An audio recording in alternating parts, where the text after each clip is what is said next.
I'm afraid I've got some bad news. Bad news. Bad, bad, bad, bad, bad, bad news.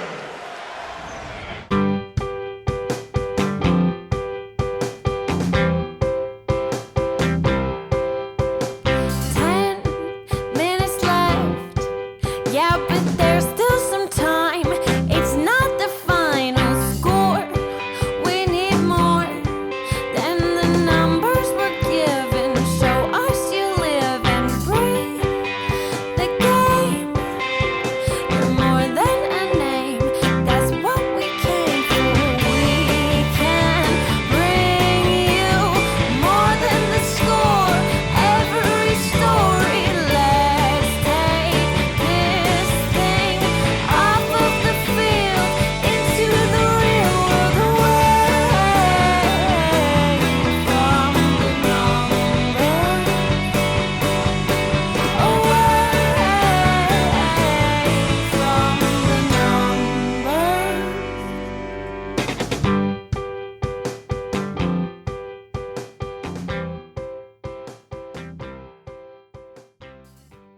Welcome to episode 111 of There's Still Time, the AFTN podcast. I'm your host, Michael McCall, And I'm Steve Pander, although not as depressed. and we thought we would get some, I want to say sex appeal in this podcast, something to cheer us up. So we couldn't get Rachel Bonetta, she'd left. So next best thing, we've got Harjeet Johal. Hey guys, how's it going? So as I said, this is episode 111. Nelson, if anyone is an aficionado of cricket, when a team scores 111 or a player scores 111, it's called Nelson and the umpires hop on one leg. And superstition is that it brings bad luck. Clearly it has brought bad luck because the Whitecaps were outplayed by Seattle Sounders. 2-0 defeat today at BC Place. Just depressing stuff, Steve. Yeah, it was, you can see outplayed, also out strategized. Well, that might be the Tactics were a big, played a big part of this game. I don't know if I want to say they were outplayed though, because Seattle got their 2 goals in the first half on just 2 shots. Yeah. And they played well. They just couldn't convert the chances or break down the Seattle backline. Yeah, they didn't have too many opportunities in the finishing. It just wasn't there. I thought Rivera was left on an island, and Seattle talked about how they wanted to come in here and play a very strong defensive front, and we saw that because Vancouver generated very little, and the few chances that Seattle did have, they buried those in the first half. I think both Manny, Teixeira, who started, I think it was his first start, I think, and then I think they played too wide and did not give enough support to Rivero, and obviously Morales was trying to avoid Ozzie Alonso, and he was nowhere to be found up there as well. So I do agree. Rivero had a tough time up there, and then having to deal with a guy like Chad Marshall, a physical force like that, is not easy. I mean, I had tweeted that out during the game, just that Rivera had been left so much on his own. He was doing all the work, he was doing all the hustling. There was times where he flicked the ball on, and there's just no one there. There's just no support. Yeah. And I think they were too concerned about Seattle for some reason. They gave too much respect to Seattle in that game. there was definitely a big gap between Rivero and then who was coming in. And we'll talk about some of the individual players in this second part of this. Let's look at the goals first of all. So another early goal for second straight game. It wasn't a giveaway, but it was basically being flat-footed, getting caught flat-footed in the back line. Wasn't as bad as the goal that they gave away against Edmonton, but it was a poor goal to lose. How much blame do you put on the Whitecaps defenders for that, and how much credit do you have to give Barrett for the good finish? I'd say that goal was just a pure momentum killer because you could feel the energy in BC Place coming into the match in the opening few minutes, and it just kind of zapped the whole stadium. I thought the goal really set the tone. It really did catch Kendall and Palmadou Kaw off guard. You know, they held Chad Barrett onside, pretty much just inviting him to... I think it was Cobb mostly that held him onside. Waston was one forward a little bit. But it pretty much just an invitation to get behind there and slot it past David Alstead. So poor mechanics and poor tactics in quite a few areas on that particular goal. But it was a fantastic finish by Barrett. He took one touch into the box and just slipped it right by Ousted, who tried to just play big and tried to come out a little bit. Yeah, and then after that, it's like Seattle, they didn't have to do much. They just basically sat back. They soaked up whatever pressure Vancouver gave them, which wasn't a lot. And then they hit on the break, got their second goal. More, not the best defending, really, by the Whitecaps. Barrett gets his second in the 38th minute. And it was a tough one because Beitashour moved up. Barrett was basically Beitashour's man, but Beitashour tracked a run for someone else and left Waston with... No, Barrett was actually with Waston. It was Beitashour was covering someone else. That other person sucked Beitashour just a couple of steps up to the midfield. And you could see that those couple of steps, and that's when the ball came in from, I think it was Papa. It was Papa. Perfectly weighted ball. Ball. And another point on that goal was Morales had gone off to change his shoes. Where Papa was basically where Morales would be sitting, and Papa has I keep saying Papa, it sounds weird. Papa, and he basically had so much time to deliver that ball in there, and again Barrett with two outstanding finishes. You don't expect that from a former TFC striker, but that was a first time strike, and Ousted again no chance on that one either. Yeah, I mean, with the ball that he delivered as well, after the game, he kept telling everyone, that's how you play a pass, that's the perfect ball. And it's like, hey, Papa, don't preach. Yeah, exactly. So, but overall, and that's all they needed, in fact, is those two goals, because second half, they shut him down. We were talking about the Whitecaps not creating chances. They were good in the build-up of the play, but their build-up basically died when it got into the final third, especially when it got around the box. They had nobody in there. Yeah, there was just nothing for Vancouver. You can count their chances in the second half solely on one hand, if that. Seattle, they drove up the Interstate 5 and they parked their bus right in the second half, and Vancouver really couldn't do much. And you kind of could tell that they weren't going to get anything, and you can see that nothing was really going to come of that. And I wonder if Carl Robinson's substitutions reflected that. Let's just hear a little bit from both coaches just now. Because we talked about the first goal there. So I asked Carol the first goal, was it going to be a case whoever got that was going to decide the game? So let's hear the thoughts of Carol on that. And then Steve, you were in the away locker room again, as always, because you like hanging around out there. And you spoke to Sigi Schmid. And he was a jolly fellow today. He was. Really rosy cheeked. Yeah, he was in a proper good mood today. Yeah. Is that going to be a case, Carol, of whoever scored first pretty much had the game in the bag? Yeah, I think so. I spoke to the group this week about they're a good team. Support Shield winners, we know that. Good players. First goals change games, and I couldn't fault the group. I really couldn't. The way we played in the first half, especially, and to go in 2-0 half-time down was difficult to take. But first goal, probably was going to be the deciding factor. Second half, heads seemed to go down. Pedro especially, he just kind of. It looked like they'd switched off and they kind of given up a little bit. No, I don't think that's a fair assessment. I think when you're playing against a very good team, and they are a very good team, then as you said there, the first goal changes the game. We were able to play through them in the first half, and in the second half, when the dynamic of the game has changed, then they have the ball, they keep the ball. They've got some very good, experienced players who know how to manage the game and slow it down, and they did. And when you're chasing, it becomes hard. So naturally your body language changes because you're chasing.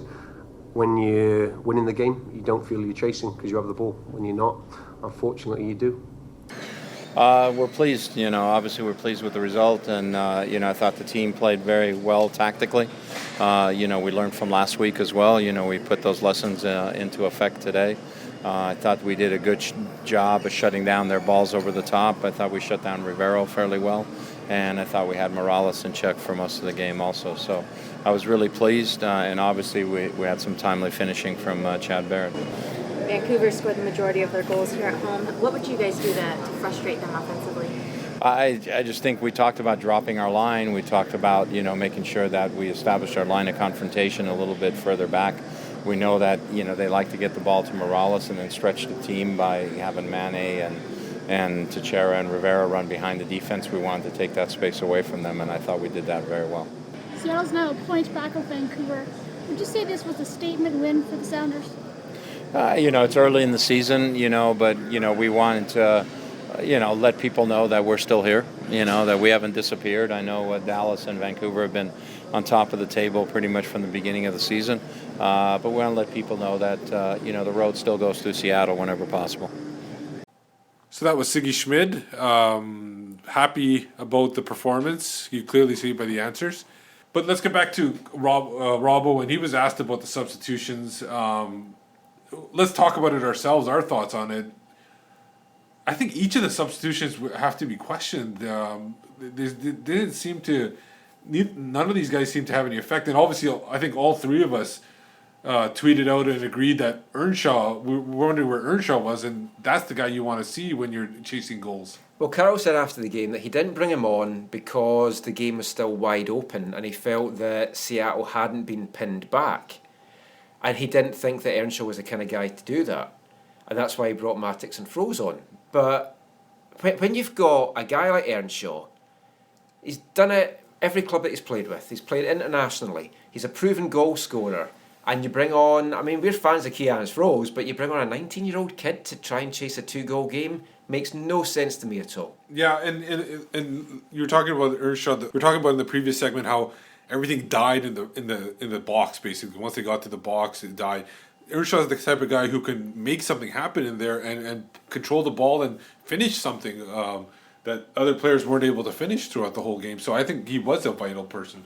Earnshaw, he only needs 1 or 2 chances to convert a goal, and I think in this match it should have been very evident that he should have been on the pitch because Vancouver was struggling to create, struggling to get anything going, and a guy like Ernie's caliber, you wonder why he's always sat on the bench.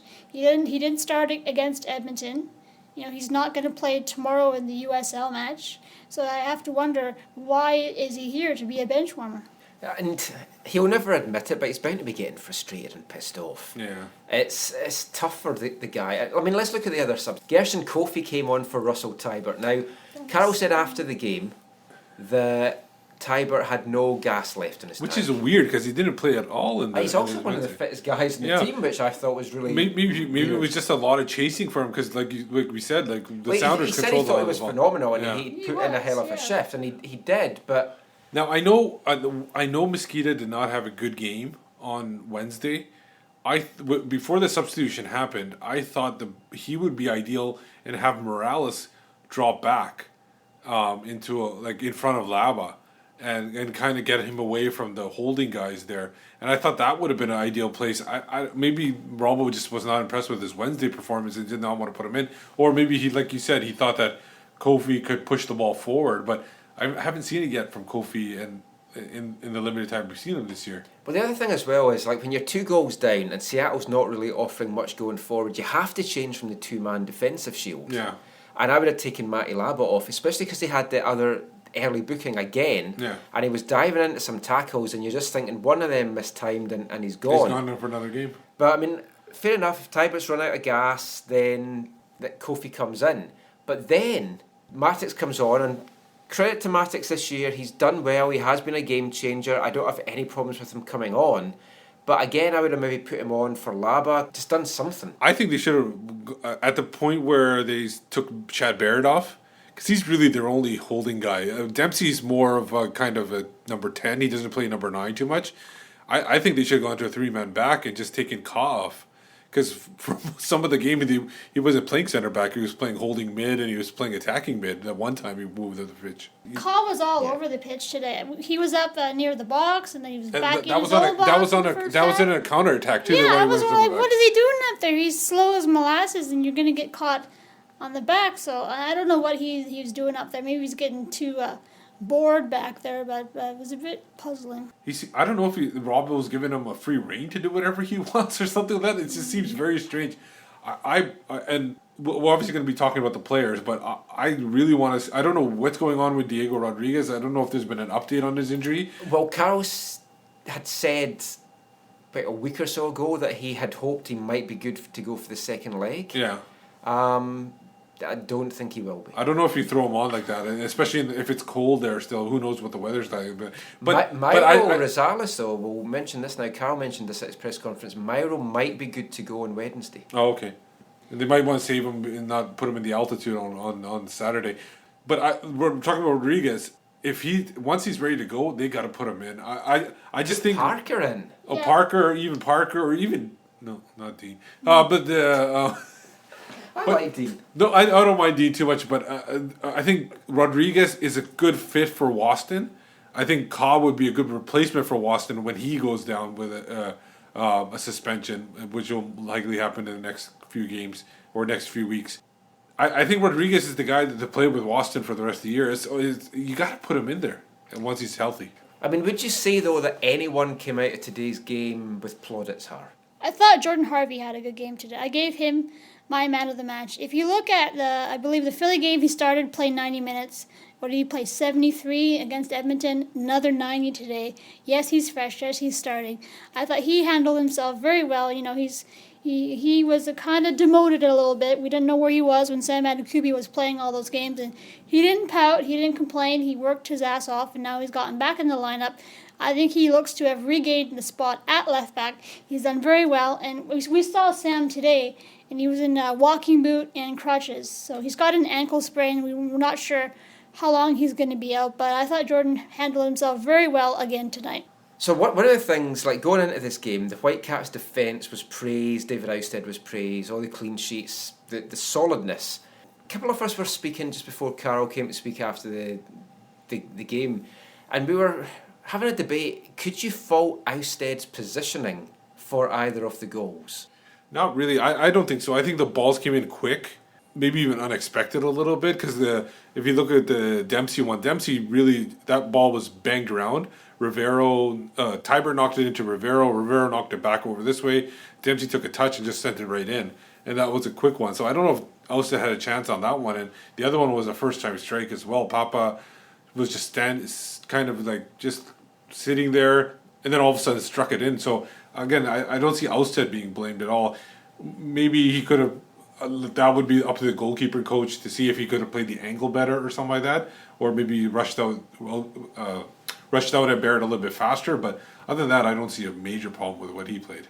No, I don't have a problem with David Ousted's performance today. Let's not talk anymore about the Whitecaps players. Let's hear a little bit now. We're not going to have any audio from the Whitecaps players. You can get all that on whitecapsfc.com.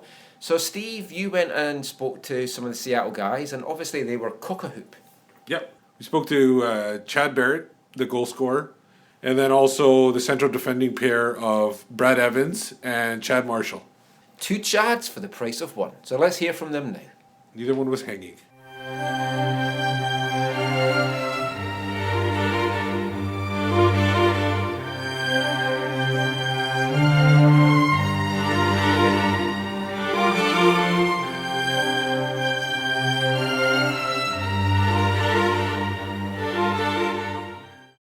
It's a massive win. It's a Cascadia Cup. It's a Western Conference win. It's a 6-point. It's an away win.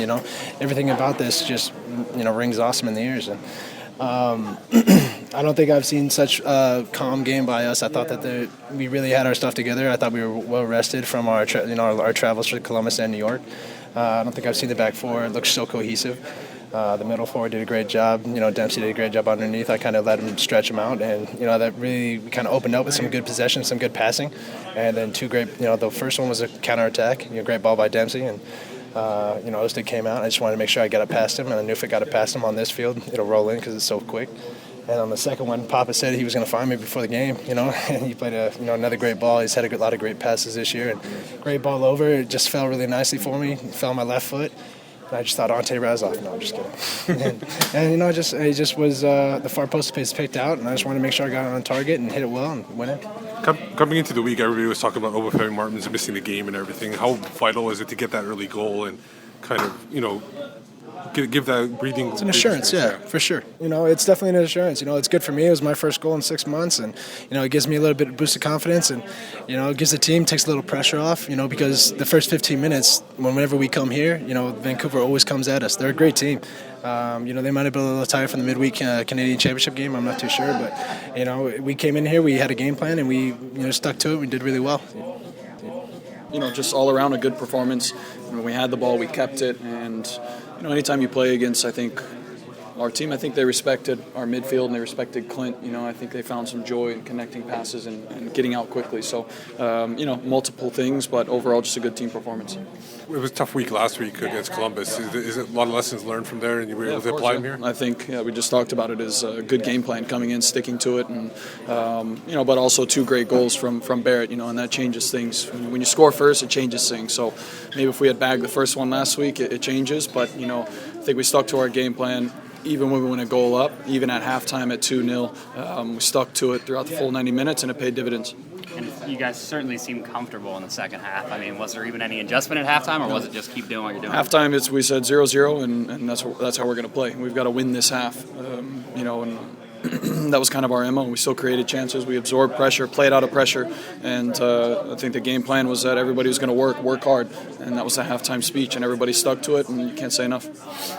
Yeah, and I've asked you this a lot, but feeling more and more comfortable back there? Has there been a turning point at all? I think with that position, you kind of look back at games as learning experience. So San Jose was a big one where maybe I got too complacent. I think last week I got a little too complacent as well. And playing against Kamara last week provided different challenges against that team, and I didn't know what to expect, and this week was the same formation, but I think I looked at tape and, we said, all right, if there's no pressure on the ball, let's drop. And I think that when we absorb pressure better like that, Chad and I can win headers and play out of the back. So all learning experiences, and trying not to get too ahead of myself. With the position change and everything, how important is it to have a partner like Chad Marshall who you can lean on? You guys are both veterans, but you're changing position. How important is it vital? Yeah, with Chad, it's you don't have to worry about him. You know what I mean? Sometimes in certain positions, he probably worries about me more than I worry about him for sure. So that's easier on me. It gives me a chance to just focus on my game because I know 95% of the time he's going to make the right decision. So watching him play, watching him practice throughout the week, and learning from him is something that I put in the back of my mind. So that takes a little bit of pressure off me, knowing that I don't have to really worry about the guy next to me. Chad, big game here, big win for you guys coming off that loss. Was there lessons learned from that, and you were able to apply it to this game? Yeah, I think so. I think we were upset the way we played last week. Myself especially had a bad game. So, guys worked hard this week. I think we came in here with a game plan. I knew what we wanted to do, and we were able to execute that, and it was a great team performance. Was it you seemed to frustrate Rivero and the other attackers? And was that like the game plan, just to keep everything tight and not let them give him space around the box, especially? Yeah, well, he's a dangerous player. I think he's got 6 goals on the year, so we knew if he has time and space that he can create, and we wanted to limit his opportunities on goal, and I thought we did a good job of that, frustrating him, trying to be physical with him, and everyone on the team worked incredibly hard, and it paid off. Your partner in the back line, Brad Evans, obviously it's a position change for him. It's not an easy position change to do. How is it like playing with him and watching out what he does? And obviously he was saying you have to watch out for him more than he has to watch out for you. How have you seen his development as that back line? He's been great. I mean, from preseason to now, it's like he gets better and better every day. He's probably our best defender on the team already, so 10 games in. It's just a testament to the kind of guy he is, the kind of player you can plug him anywhere on the field and he's going to do the job and he's going to do it well. So it's just a testament to how hard he works and demand he puts on himself. You guys got now 3 games in a week now.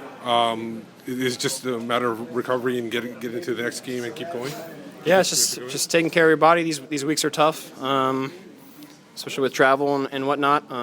But yeah, we just gotta get in. We got a good set of trainers, and guys are professionals. They'll take care of their body, and we've done it before. Perfect. Thanks a lot, man. Yep.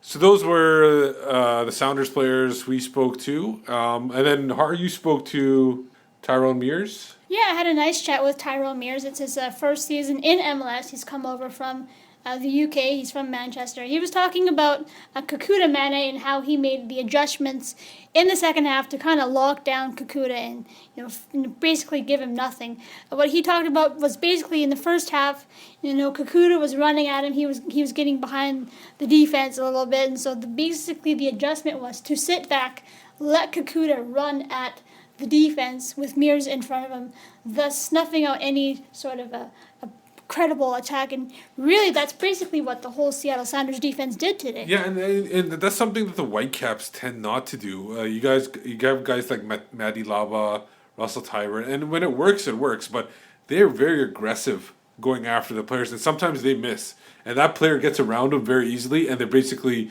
have a free run up the field. It's something that maybe the Whitecaps need to do a little bit more too. One thing I'll definitely give Seattle credit for today is the amount of times that they managed to get a foot in front of a Whitecaps shot. Yeah. So that it couldn't go anywhere. It was just blocked. But there was no space no space in the midfield at all, and that's why they eventually, due to substitutions and formations, Morales was playing on the right side, where I don't think he likes playing because we talked about during the game that especially the late half, the body language on the Whitecaps was kind of off a little bit. You asked Robbo that earlier. I asked Robbo that after the game, and he said that it wasn't a fair thing to say, and it's like it was, because it's like. Maybe it was just frustration. I don't know what it was, but there was definitely a body language difference from what Carl said was when you're chasing the game, your heads automatically go down. It's a natural reaction. Because you're thinking that's your chance to get back in. Yeah, but you expect more from your captain. You don't expect your captain to have his shoulders slouched, and he was just meandering about there. Well, I think it was Jay Duke, mentioning that he was a little frustrated. I replied back, maybe he was just beaten up. Maybe it was just like the... getting kicked at it all game long by Alonso and everything like that. It just wears somebody down. It seems like when the game gets physical, Morales seems to disappear. I think the team looked tired today. I think they've been playing a lot of football in a very short amount of time, a lot of travel. Well, Edmonton, but travel. And I think they're just, they're running out of gas. They're using a lot of the same players pretty much, and injuries are starting to pile up on the back line. I think they're looking a bit tuckered out there. Yeah, but you got Seattle, who's I think was their third game in a row. They played in New York, they played in Columbus, and now here. So, and they had injuries too. So there was a lot of. Well, they look gassed nonetheless. I know the that. reason is. Yeah, but I think it was a lot to do with them having to, especially in the second half. Like Seattle just banged around the ball. Like in Seattle, I know they're one of the top teams, in MLS, but they're not that talented where they can just possess the ball that much. Well.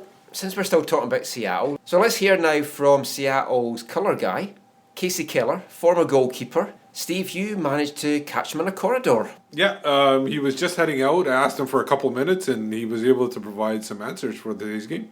So Kasey, your first overall thoughts on the game? Really, I thought it was the first 10 minutes. I thought Vancouver did a good job of putting the Sounders under pressure. They lost a little bit of concentration on the goal and let Barrett kind of sneak in between the two center backs and finish. But then I thought really the Sounders took control of the match, and I thought they did a great job of frustrating Vancouver. I think Vancouver then later tried to press but looked a little bit disjointed, and they really couldn't put Sounders under enough pressure. And I know part of the Sounders game plan was to try to negate the speed of Vancouver as much as possible by not giving them that space to play the ball over the top. And I really felt that when they did finally break that little bit of pressure and needed to have a good final pass, they just weren't able to find it. So it was just a real frustrating day all around, I think, for Vancouver. Do you think it was like a lot of lessons learned from last week against Columbus? Absolutely no question about it. I think there were situations last week that they really worked hard all week in trying to put those things right. And I think you saw a great team effort from Seattle, closing people down. You saw Chad Marshall and Brad Evans doing a great job of not allowing Octavio time to come and get the ball and turn, and same thing with Morales. Ozzy Alonso did a great job of kind of negating that space as well. And then when the ball went out wide, you didn't have the space to go run into. Mane had a few opportunities coming inside, but Tyrone Mears did a great job of forcing him to his wrong foot. And once again, when they needed, Harvey popped up, I think, at one time where he needed a good cross. It didn't come out. And it was overall, I think, a good, solid team effort from Seattle. Coming into the week, everybody was talking about Obafemi Martins missing the game, and what was that going to mean? How important was it mentally for Chad Barrett to get that goal early and get his confidence, get the whole team kind of... No question. I mean, it was great for Chad Barrett to come in and to really repay, his manager's confidence and putting him in that situation. But at the same time, it has been the Clinton Obafemi show this year, and I think it's so important because you're not going to have guys every match. match. And when you know somebody's missing and somebody else can step up and fill that role for the team, it just gives the whole team confidence. Chad Barrett will come out of this game with a ton of confidence, as will everybody else in Chad Barrett. Thanks a lot, Dan. Pleasure. Perfect. Thank you.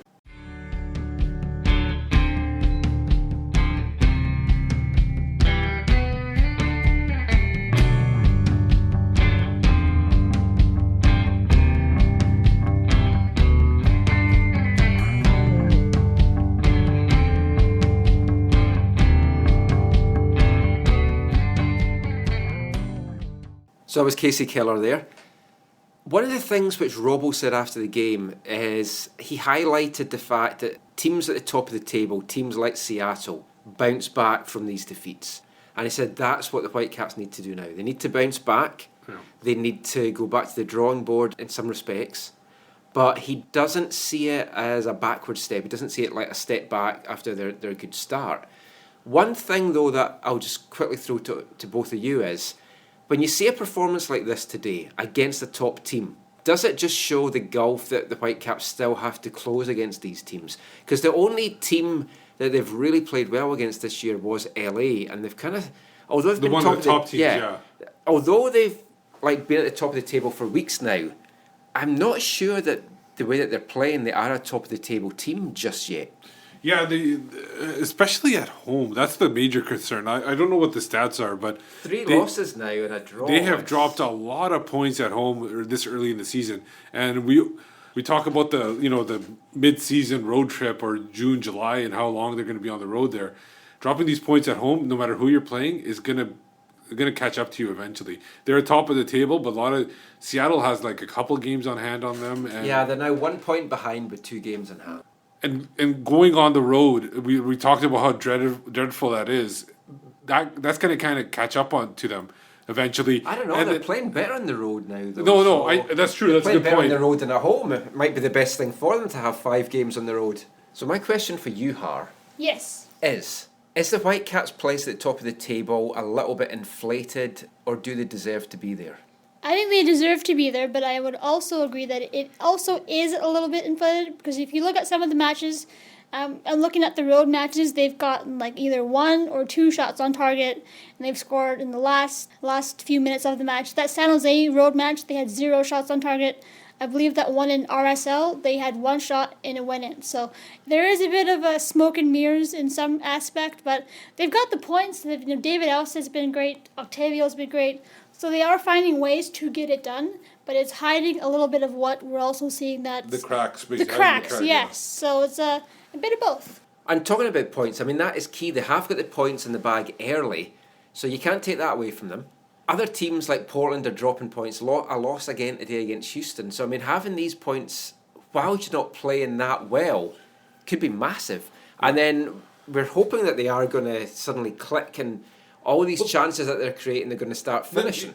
And we're talking about that too. There is still a little bit of a chemistry thing too, because they do have Octavio Rivero, although he got to the hot start, is still finding his legs in MLS, and so is a new guy who got his first start, Chichera, who was named man of the match. Rivero's only got 1 goal in his last 6 games. But he's still doing the work around. True.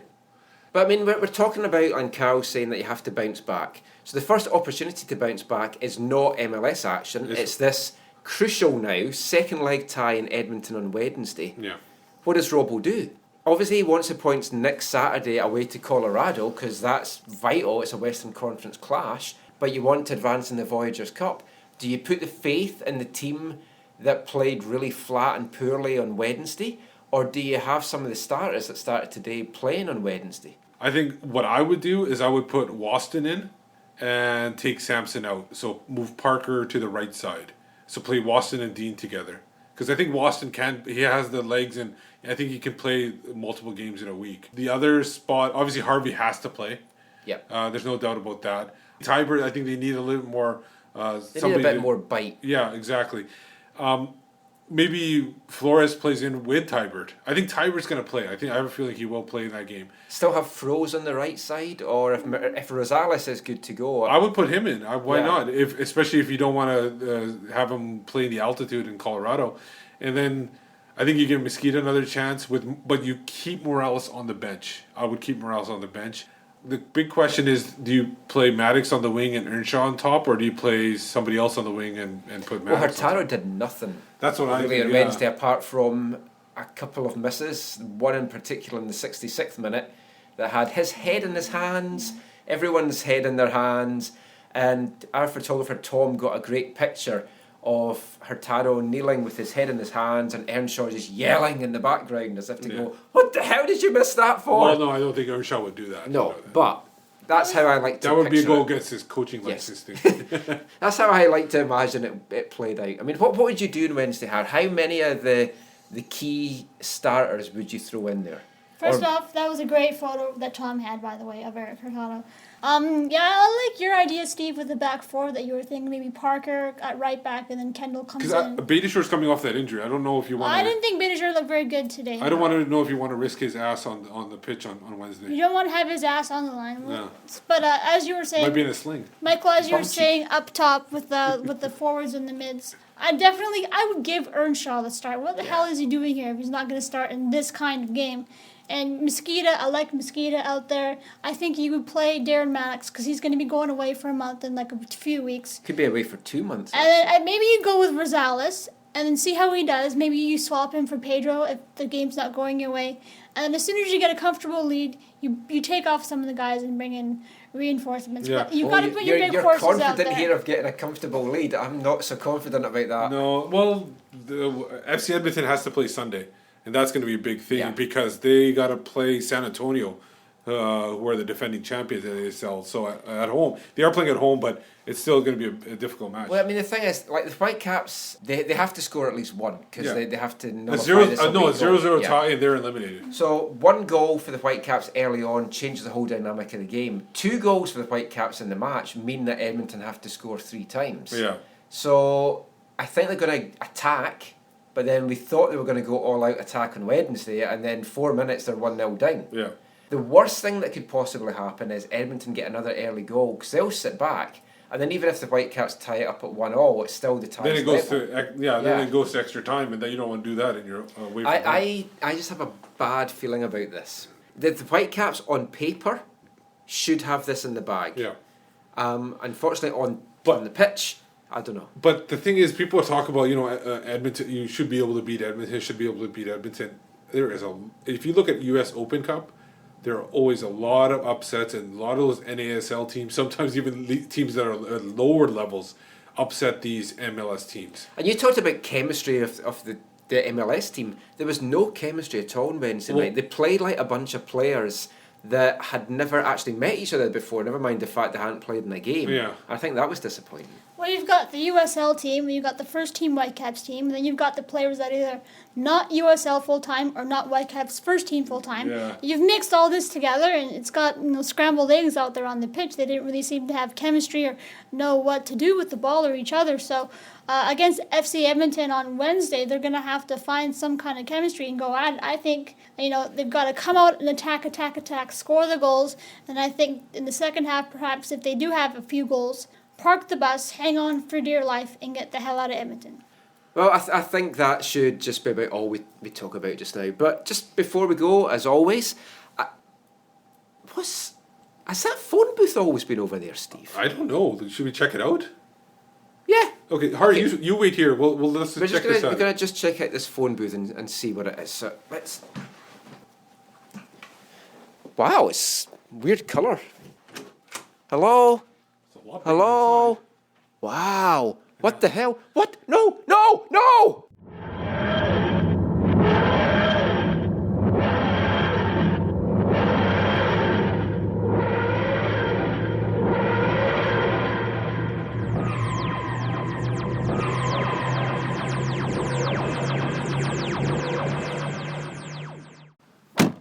What the? Wow, we're at Thunderbird Stadium, and by the looks of it, it's just in time for kick-off between Whitecaps 2 and Oklahoma Energy. So let's watch the game, and then we'll give folk a little recap on it.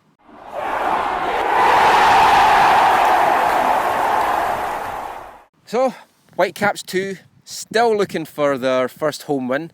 It's so close today, though. 2-2 draw against the Circus Clowns from Oklahoma. Yeah. And if anybody wants to know why we're calling them Circus Clowns, it's because of the second goal that they scored. They had... who likes to do acrobatic throw-ins. Yeah. But basically, it's a 2-2 draw. We're not going to go over the whole game because I know that you guys don't really want to hear that. But it was a very young Whitecaps team today. Yeah. I mean, you had Ben McKendry, Marco Carducci, really the only... And Caleb Clarke off the bench. Caleb Clarke off the bench is Who the only actually MLS guys. Played really well too.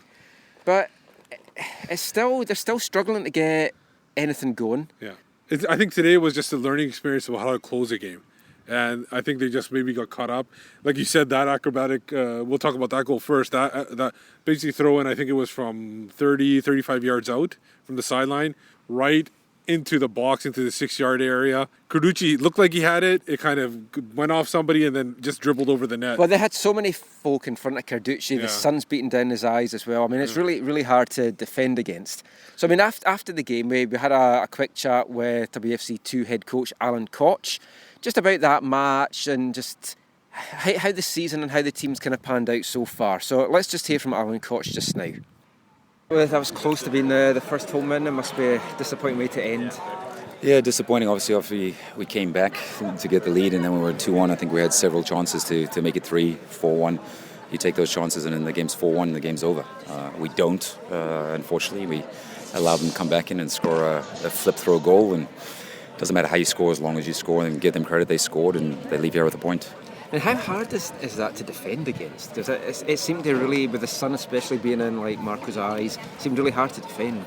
Yeah, it's a huge asset for them to have. Obviously, it's a tool. He played at the University of Washington, so when I was at Simon Fraser, I coached against him many years. Saw him have that success in the college game, and now he's obviously had success now in the pro game with that. So very difficult to deal with it because they've got a lot of big bodies that they throw and put them in front of Marco intentionally. Tough to manage that, particularly when it's landing inside your 6-yard box. So hopefully he could have come. I haven't seen it yet. I'd obviously go watch the video and see if he could have punched it or come through. But give them credit. It's a dangerous tool to have. Only a couple of MLS starters in the starting 11 and one coming off the bench. How was that different from other weeks that you guys have been coaching? So we played young like that a few times on the road. Probably the youngest we played at home. If you look at, obviously, Marco's an MLS player, but he's 18 years old in goal. We had both our fullbacks, Chris Silva and Jordan Haynes, are both 19 years old. Jackson Farmer's just turned 20 a few days ago. And then Craig Nitty's either 22 or 23. So very young.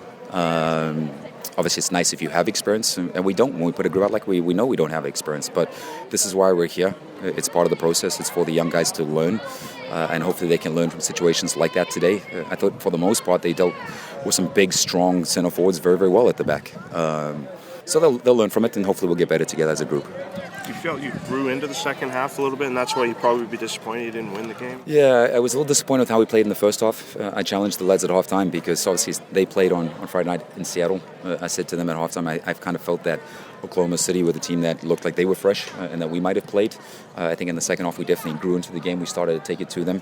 Whether that was our enthusiasm or our fitness or their fatigue, who knows. But I thought we were the better team in the second half and we were going at them. I think we did a better job of possessing the ball too and obviously creating chances. We just didn't take them.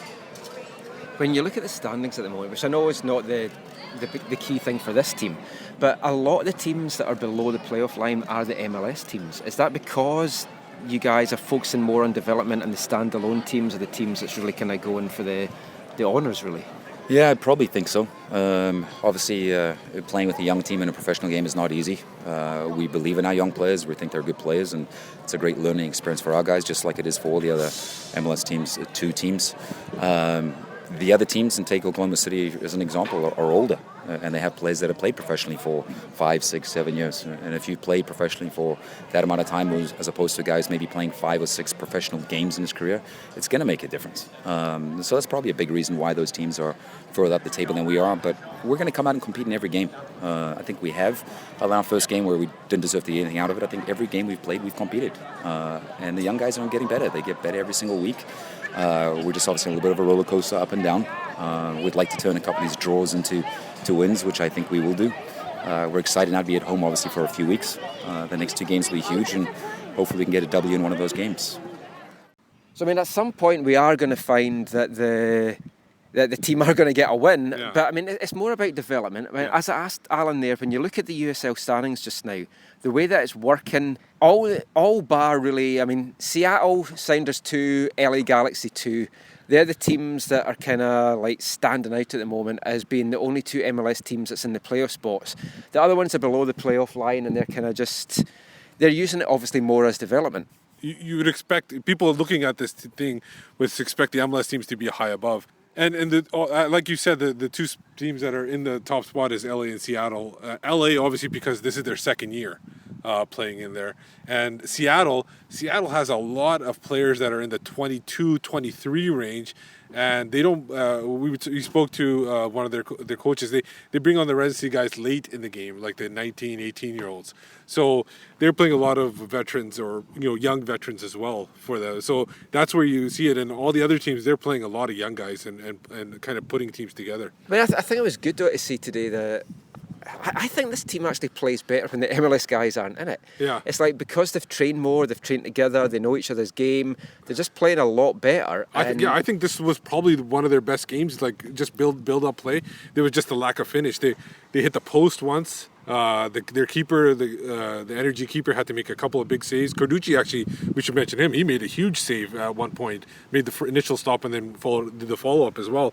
It was a pretty good outing for overall. Yeah, and talking of keepers, talking of the energy, Oklahoma head coach is a familiar face to many, I'm sure. Former Sporting Kansas City goalkeeper Jimmy Nielsen, the Great Dane. The Great Dane before David Ousted. And another nickname is the White Puma, apparently, too. Yes. Yeah. So we had a chance to speak to, this is like a goalkeeper show. We had Kasey Kelle earlier. Yeah. So now we actually spoke to Jimmy Nielsen as well. A little bit about the Oklahoma side, how he got into coaching, and also his thoughts on his fellow Dane, David Ousted. So here's Jimmy Nielsen. How did you view that game today? I mean, you had the game on Friday night. Tired legs, but you fought back right to the end and you got the late equaliser. Yeah, of course it's not the ideal situation, but it happens for all the teams. We got to get through this. It's what the league is, but of course we have 36 hours to recover from our last game, and of course that's not an ideal situation. And I think hopefully it will change over years how the league is developing, but to the game today, I think the guys they worked hard. It was a game with a lot of changes in both ends. Must have been a little entertaining to watch, especially the first half. I'm pleased with the changes we're creating in first half, but we're giving up way too many chances today. I think our goalkeeper had to pull out some very, very good saves. Very happy on his behalf. But overall, it was a difficult game. Vancouver came out with good fresh legs and a lot of energy, and made it very, very difficult for us today. When you score with a few minutes left to tie the game, I'm not standing here satisfied with the results, but you got to accept it and be okay with it. This is your second season coaching Oklahoma. How have you found the dynamic of the league has changed with all these MLS reserve teams coming in? No, I think it's awesome those MLS teams are in, but it's tough to prepare yourself for those games. You don't know what you're facing, and it must be even worse to be the coach for a team. You probably don't know what he's getting either. So it's got to find the balance, but I think it's a great opportunity for the young players. They can develop in this league here and play soccer on a good level with a lot of intensity, and I think it was a pretty good game today. It was the momentum was shifting back and forth, but again, we came here for 3 points. We got one. We scored in the last minute. I'm okay with that. Now, for you personally, was coaching something that you always wanted to go into? Because goalkeepers, on the whole, don't tend to go into coaching as much as some of the outfield players. Yeah, I always wanted to coach. I started my coaching education 7 years ago, so I kind of knew what direction I wanted to go in, and I've definitely not regretted 1 second that I chose what I did 2 years ago, a year and a half ago. I think it was a great opportunity for me to be in Oklahoma City. We have a fantastic ownership. There's a lot of ambition in the club, and we got a fantastic fan base. So I'm very pleased with the decision I made.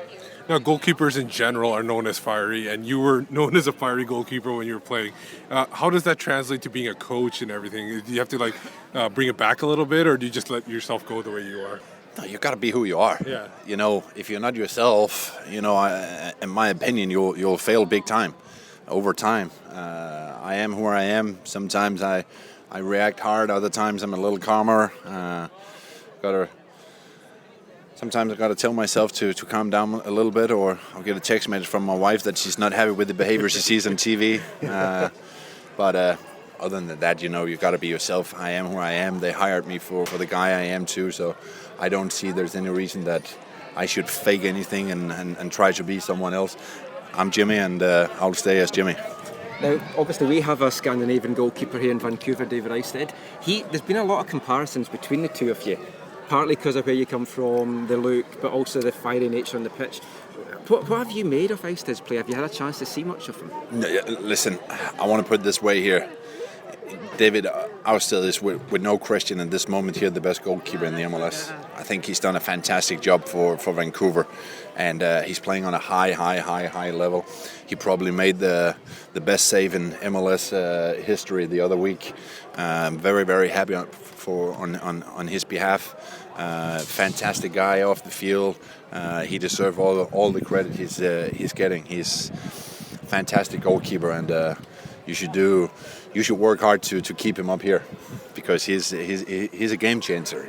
He keeps Vancouver in the games. He's making the important saves, and I think he's, in my opinion, no question, the best goalkeeper in the MLS.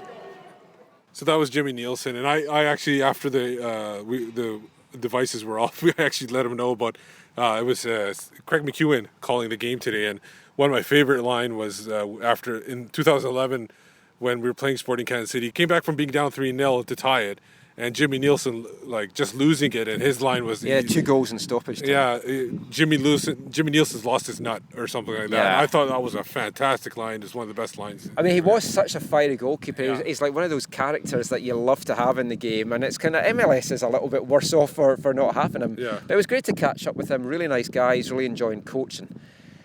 Last thing we'll mention about this game, the crowd today, it was about 1,200, which wasn't actually bad, because I was expecting this was always going to be a test. It's the first game, non-MLS team coming. Actually, non-derby, and it's like a beautiful sunny day. It's a long weekend. Some hockey thing was on this morning or something as well. I'm not sure what was going on there. No, we won't spoil that if anybody listens. But I mean, 1,200 crowd. I thought it would have been about 500 or 600 when I first arrived as well. It didn't look that good. I personally don't think it was 1,200. I think 1,200. That was the tickets might have been sold. But there was a lot of late walk-ups as well, which was good. So I mewe it was an entertaining game, and there's 2 more home games coming up. So I mean, if you've got a chance to get out on Sunday, I know UBC. I mean, we had this debate on Twitter during the game. It's a long trail for a lot of people, especially folk. Especially 2 days in a row. It's 2 days in a row too, because you got to come out yesterday. Some people obviously probably went out after the game to the bar and everything like that, and then have to go home, and then you have to come out early again. It's a little difficult, but next week's the chance. Sunday. There's no game on Saturday. You watch it at home, and you come out here on the next day. And the Monarchs are coming.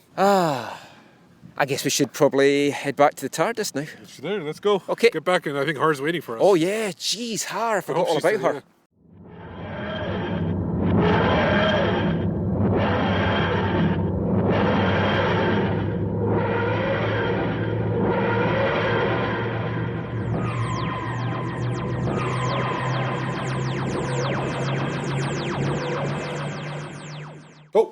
We're back. We're back at BC Okay, Place. yeah, it's good times. Thanks, Doctor. Thanks, Clara. We'll see you again soon. Oh, and Har's still here. So Har, let's go. We've not lost any time at all. Yeah, that's excellent. They're Har, awesome. They've got us right back. So. What happened, guys? We were at the USL game. It was a Whitecaps draw against OK Energy. That's unbelievable. I can't believe I missed that. Well, you can still go because it's tomorrow. Tomorrow, yeah. We saw it already. We ruined it for you though. You did do that, yeah. But if you want to put some money on the game, at least you kind of know what to do. Well, I think that should be it for this episode. I mean, that's all the excitement my little ticker can kind of handle. So before we go, Har, just let everyone in this realm and this dimension know where they can find you online. You can read my Whitecap stuff at Red Nation Online, and you can read my women's soccer stuff at Equalizer Soccer. And my name is Steve Pander, and you can find me on Twitter at WhitecapsBeat. I am the master, Michael McCall, and you can find me on Twitter at AFTN Canada. Read all our stuff, AFTN, AFTN.ca. Most of Whitecaps beat reporter for MLSsoccer.com, so watch out for all my stuff on that. So until next time, I think all that is left for us to say is thanks for listening, take care, and I really hate the Sounders. One day I shall come back. Yes, I shall come back. Until then, there must be no regrets, no tears, no anxieties.